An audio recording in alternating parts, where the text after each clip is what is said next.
The ANZ has signalled that as many as 10,000 positions could go in the banking sector over the next 2 years.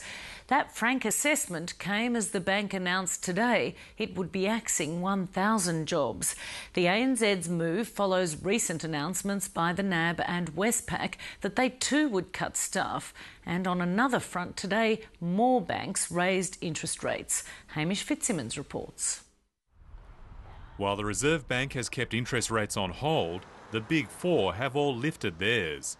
The ANZ now says it will shed almost 1,000 jobs, over half of them from its Melbourne head office. This is an incredibly profitable, iconic Australian employer that can afford to keep every single one of these workers in place and continue to make a multi-billion-dollar profit. That profit was more than $5 billion last year. But the ANZ says rising costs, tighter regulation and weak demand for financial services are to blame, and more job losses might be on the horizon. We'll need to continue to look at ways of doing things more efficiently. That'll include some automation, it'll probably include some further offshoring. So I certainly wouldn't say it's the end of it, but we wouldn't expect to have anything of this size in one go again. The jobs will go from middle management, support and back office operations.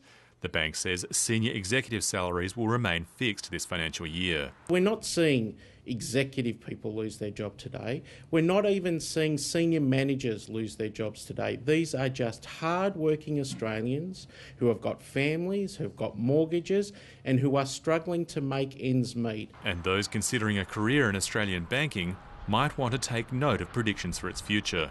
The sort of reductions that we're going through, I think what other organisations are looking at, plus the number of financial services firms that are pulling out. Obviously you appreciate that some of the banks from the US and Europe are not growing here.